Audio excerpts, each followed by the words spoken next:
ಕೆಲವು ಪೇರೆಂಟ್ಸ್ ಗಳು ಎಸ್ಪೆಷಲಿ ಹುಡುಗಿ ಅವರ ತಂದೆ ಮತ್ತೆ ತಾಯಿ ಗಮನ ಇಟ್ಕೋಬೇಕಾಗಿರ್ತಕ್ಕಂತ ವಿಚಾರ, ಅವ್ರ ಮಕ್ಕಳನ್ನ ಮದ್ವೆ ಮಾಡ್ಕೊಟ್ಮೇಲೆ ಸಂಬಂಧನ ಹೇಗೆ ಮುಂದುವರಿಸ್ಕೊಂಡು ಹೋಗೋದು ಅನ್ನೋದನ್ನ ಫಸ್ಟ್ ಸ್ಪೆಸಿಫಿಕ್ ಆಗಿ ಹೇಳ್ಕೊಡಿ. ಇಲ್ಲ ಗೊತ್ತಿಲ್ಲ ಅಂದ್ರೆ ದಯವಿಟ್ಟು ಅದಕ್ಕೆ ಸ್ಪೆಷಲ್ ಆಗಿ ಕ್ಲಾಸ್ ತಗೊಳ್ಳಿ. ಅದು ಏನಂದ್ರೆ ನಿಮ್ಗಿಂತ ಹಿರಿಯರು ಯಾರು ಇರ್ತಾರೆ ಅವ್ರ ಕಡೆಯಿಂದ ಒಂದು ಕ್ಲಾಸಸ್ ಗಳು ತಗೊಳ್ಳಿ. ಗೊತ್ತಿರ್ತಕ್ಕಂಥವ್ರು ಎಷ್ಟೊಂದ್ ಜನ ಡಿವೋರ್ಸ್ ಗಳಾಗ್ತಿದೆ, ಕೇಳೋದಕ್ಕೆ ಒಂಥರ ಬೇಜಾರಾಗ್ಬಿಡುತ್ತೆ ನಮ್ಗೆ. ಚೆನ್ನಾಗೇ ಇರ್ತಾರೆ ಕೆಲವರು ಪೇರೆಂಟ್ಸ್ ಗಳು, ನಿಂಗೆ ಏನಾರು ಬೈತೇನಮ್ಮ, ನಿನ್ ಬೈದ್ರೆ ಬಿಡ್ಬೇಡ, ಜಾಸ್ತಿ ಮಾತಾಡಿ ಡಿವೋರ್ಸ್ ಮಾಡ್ಬಿಡು, ನಾನ್ ನೋಡ್ಕೊಂತೀನಿ, ನಾನ್ ನಿಂಗೆ ಡಿವೋರ್ಸ್ ಕೊಡಿಸ್ಬಿಡ್ತೀನಿ. ಒಂದೊಂದ್ಸಲ ಏನ್ ಮಾಡ್ತಾರೆ ಬೇಕು ಅಂತ ಚಾಡಿ ಹೇಳ್ಕೊಟ್ಬಿಡೋದು. ಅದನ್ನ ಸ್ಪೆಸಿಫಿಕ್ ಆಗಿ ಕೆಲ ಅಂಡರ್ಲೈನ್ ಮಾಡ್ಬಿಟ್ಟು ಹೇಳೋದು. ನಿಮ್ಮ ಅಪ್ಪ ಅಮ್ಮನ ಬಗ್ಗೆ ಒಂಚೂರು ಮರ್ಯಾದೆ ಕೊಟ್ಟು ಮಾತಾಡಿಲ್ವಾ, ಅವ್ನಿಗೂ ಹಂಗೆ ಹೇಳ್ಬಿಡು.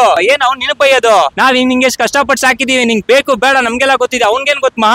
ಈ ತರದ್ ಹೇಳ್ಕೊಡಕ್ ಬದ್ಲು ಮಗಳು ಅಳಿಯ ಎಲ್ಲಿ ವಾಸ ಮಾಡ್ತಿರ್ತಾರಲ್ಲ ಅಲ್ಲಿ ಹೋಗಿ ಬುದ್ಧಿವಾದ ಕೊಟ್ರೆ ಎಲ್ರಿಗೂ ಬೇಜಾರಾಗತ್ತೆ. ಅದಕ್ಕೆ ಏನ್ ಮಾಡ್ಬೇಕು, ಅವ್ರಿಗೆ ಹೆಲ್ಪ್ ಮಾಡ್ಬೇಕು. ತುಂಬಾ ದಿನ ಆಯ್ತು ನಾವು ಸಿನಿಮಾಗ್ ಹೋಗಿ ಬರೋಣ, ಬೇರೆ ಬೇರೆ ಒಂದು ಈವೆಂಟ್ ಗಳಿಗೆ ಹೋಗಿ ಬರೋಣ, ಈ ತರದ್ದು ಹೇಳ್ಕೊಂಡು ಹೋಯ್ತು ಅಂತಂದ್ರೆ ಅಲ್ಲಿಗಲ್ಲಿಗೆನೆ ಸಂಬಂಧ ಚೆನ್ನಾಗಿರುತ್ತೆ. ಅದ್ ಬಿಟ್ಬಿಟ್ಟು ಯಾಕೆಮ್ಮ ಇರ್ತೀಯಾ, ಫಸ್ಟ್ ಡಿವೋರ್ಸ್ ಕೊಟ್ಬಿಡಮ್ಮ, ಒಳ್ಳೆ ಹುಡುಗನ ನೋಡಿ ನಾನು ಮದುವೆ ಮಾಡ್ತೀನಿ, ಇಂಥವ್ರೆಲ್ಲ ಬೇಡಮ್ಮ. ಸೊ ಈ ತರದನ್ನ ಫಸ್ಟ್ ಸ್ಟಾಪ್ ಮಾಡಿ ಅವರು ಕಲಿಬೇಕಾಗಿರ್ತಕ್ಕಂಥ ಕೆಲವು ವಿಚಾರಗಳಿದು. ಕೆಲವು ಪೇರೆಂಟ್ಸ್ ಗಳು ಫಸ್ಟ್ ಆಫ್ ಆಲ್ ಸಂಬಂಧ ಕೆಡ್ಸೋಕ್ ಹೋಗ್ಬೇಡ್ರಿ ಯಾರುನು. ಕೆಲವು ಹೆಣ್ಣೆತ್ತಿರ್ತಕ್ಕಂಥ ಪೇರೆಂಟ್ಸ್ ಗಳು ಸೂಕ್ಷ್ಮವಾಗಿ ಆಲೋಚನೆ ಮಾಡ್ಬೇಕಾಗುತ್ತೆ. ಯಾಕಂದ್ರೆ ಅವ್ರು ಮದುವೆ ಮಾಡ್ಕೊಟ್ಟಿರೋದು ಡಿವೋರ್ಸ್ ಮಾಡೋದಕ್ಕ ಇಲ್ಲ ಅಲ್ವಾ. ಮತ್ತೆ ಯಾಕೆ ಅದು ಡಿವೋರ್ಸ್ ರೇಂಜ್ ಯಾವಾಗ್ಲೂ ಯೋಚನೆ ಮಾಡ್ತಾರೆ, ಡಿವೋರ್ಸ್ ಕೊಟ್ಬಿಡಮ್ಮ, ಏನಿದು ಮದ್ವೆ ಅಂದ್ರೆ ಆಟದ ಸಾಮಾನು ಅನ್ಕೊಂಡ್ಬಿಟ್ಟಿದಾರ, ಗೊತ್ತಾಗ್ತಾ ಇಲ್ಲ ನನ್ಗೆ. ಅಥವಾ ಇನ್ ಕೆಲವರು ಎನ್ಕ್ಯಾಶ್ ಮಾಡ್ಕೊಳ್ತಿದ್ದಾರೆ, ಅಂದ್ರೆ ಅಳಿಯನ್ನ ದುಡ್ಡನ್ನ ಎನ್ಕ್ಯಾಶ್ ಮಾಡ್ಕೊಳ್ತಿದ್ದಾರೆ. ಅಳಿಯ ಚೆನ್ನಾಗಿ ಸಂಪಾದನೆ ಮಾಡ್ತಾರೆ, ಗುಡ್ಸ್ ಗುಂಡಾಂತರ ಮಾಡ್ಬಿಡ್ಬೇಕು ಅನ್ನೋ ಆಲೋಚನೆ ಇಟ್ಕೊಂಡಿರ್ತಕ್ಕಂಥ ಕೆಲವು ಹೆಣ್ಣೆತ್ತಿರ್ತಕ್ಕಂಥ ಪೇರೆಂಟ್ಸ್ ಗಳು ಈ ತರ ಇರ್ತಾರೆ. ಯಾಕೆ, ಏನ್ ಪ್ರಾಬ್ಲಮ್ ಆಯ್ತು ಅವ್ರಿಗೆ? ಹಲವಾರು ಕೇಸಸ್ ಗಳು ನೋಡ್ತಾ ಇದೀನಿ. ಎಲ್ಲಾ ತರ ಕೆಲಸ ಮಾಡೋರ್ಗು ಕೂಡ ಇದೇ ಗೋಳ ಆಗ್ಬಿಟ್ಟಿದೆ. ಗಂಡು ಮಕ್ಕಳ ಪ್ರಾಬ್ಲಮ್ ಇದಾಗ್ಬಿಟ್ಟಿದೆ. ಹುಡುಗಿರ್ಗಳಿಗೂ ಅಷ್ಟೇ. ಕೆಲವರು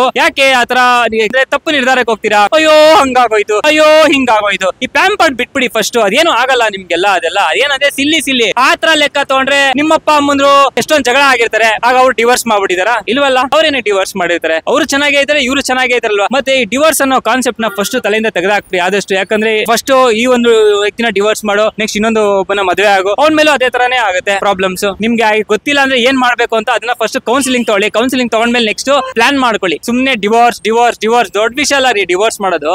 ಬಾತ್ರೂಮ್ ತೊಳ್ದಿಲ್ಲ ಅಂತ ಡಿವೋರ್ಸ್, ನೆಲ ಒರ್ಸಿಲ್ಲ ಅಂತ ಡಿವೋರ್ಸ್, ಮಾತ್ರೆ ತಗೊಂಬಂದ್ ಕೊಟ್ಟಿಲ್ಲ ಅಂತ ಡಿವೋರ್ಸ್, ಕುರ್ಕುರೆ ತಗೊಂಬಂದ್ ಕೊಟ್ಟಿಲ್ಲ ಅಂತ ಡಿವೋರ್ಸ್, ಹೋಟ್ಲಲ್ಲಿ ಹೋಗಿ ತಿನ್ಸಿಲ್ಲ ಅಂತ ಡಿವೋರ್ಸ್, ಸಿನಿಮಾ ತೋರ್ಸಿಲ್ಲ ಅಂತ ಡಿವೋರ್ಸ್, ಎಷ್ಟ್ರಿ ಡಿವೋರ್ಸ್ ಕೇಸಸ್ ಇದೆ.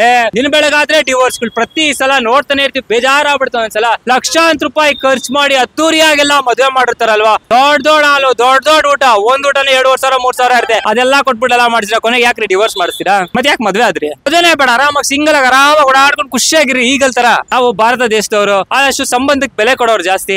ಈ ಮುಖಾಂತರ ಯಾರಿಗೂ ಹರ್ಟ್ ಮಾಡ್ಬೇಕಂತಲ್ಲ, ಅಥವಾ ಹೆಣ್ಣೆ ಎತ್ತಿರ್ತಕ್ಕಂಥ ಪೇರೆಂಟ್ಸ್ಗೂ ನಾನೇನ್ ಇಲ್ಲೇನ್ ಬೈತಾ ಇಲ್ಲ, ಜಸ್ಟ್ ಒಂದು ಅಪ್ಡೇಟ್ ವಿಚಾರ ಅಷ್ಟೇ ಇದು. ಆದಷ್ಟು ಹುಡುಗರು ಕೂಡ ಅಷ್ಟೇ ಸ್ವಲ್ಪ ದೃಢ ನಿರ್ಧಾರಕ್ಕೆಲ್ಲ ಹೋಗ್ಬೇಡಿ ಜಾಸ್ತಿ. ಡಿವೋರ್ಸ್ ಅಂತ ಕೆಲವು ಹುಡುಗಿರಿಗೆ ಬುದ್ಧಿ ಇರಲ್ಲ ಸರ್, ಅವ್ರು ಏನ್ ಮಾಡ್ತಾರೆ, ಡಿವೋರ್ಸ್ ಮಾಡ್ಬಿಡಿ, ನೀನ್ ಜಾಸ್ತಿ ಮಾತ್ರ ಡಿವೋರ್ಸ್ ಮಾಡ್ಬಿಡ್ತೀನಿ ಗೊತ್ತಾ, ಇದೆಲ್ಲ ಬಿಟ್ಬಿಡಿ ಮೇಡಮ್, ಆರಾಮಾಗಿರಿ, ಸಂಸಾರ ಮಾಡೋದ್ ನೋಡಿ. ಸಂಸಾರ ಮಾಡೋದು ಹೆಂಗೆ ಅನ್ನೋದನ್ನ ಫಸ್ಟ್ ಕಲೀರಿ. ಗೊತ್ತಿಲ್ಲ ಅಂದ್ರೆ ಯೂಟ್ಯೂಬ್ ಸರ್ಚ್ ಮಾಡಿ, ಸಕ್ಸಸ್ಫುಲ್ ಬಿಸ್ನೆಸ್ ಮ್ಯಾನ್ ಕೇಳಿತಿರಲ್ಲ, ಹಂಗೆ ಸಕ್ಸಸ್ಫುಲ್ ಫ್ಯಾಮಿಲಿ ನಾನ್ ನಡೆಸ್ತಾ ಇರ್ತಕ್ಕಂಥವ್ರನ್ನ ಹೋಗ್ಬಿಟ್ಟು ಕೇಳಿ, ಆಮೇಲೆ ನಿಮ್ಗೆ ಗೊತ್ತಾಗುತ್ತೆ. ಡಿವೋರ್ಸ್ ತುಂಬಾ ಜಾಸ್ತಿ ಆಗ್ತಿದೆ ಬೆಂಗಳೂರಲ್ಲಿ. ತುಂಬಾ ನಾನು ನೋಡಿದಾಗೆಲ್ಲ ಪರಿಚಯ ಇರ್ತಕ್ಕಂಥ ಹಲವಾರು ಜನನೇ ಈ ತರ ಡಿವೋರ್ಸ್ ಆಗ್ತಿದ್ದಾರೆ. ತುಂಬಾ ಬೇಜಾರಾಗ್ಬಿಡ್ತೀವಿ ವಿಚಾರ ಕೇಳಿದ್ರೆ. ಡಿವೋರ್ಸ್ ಮಾಡ್ತೀನಿ ಅನ್ನೋ ಇಂಟೆನ್ಷನ್ ಮದುವೆ ಹಾಕೋಬಿಟ್ಟು ನೆಮ್ಮದಿಯಾಗಿ ಆರಾಮಾಗಿ ಒಬ್ಬರೇ ಆರಾಮಾಗಿರಿ, ಸಿಂಪಲ್.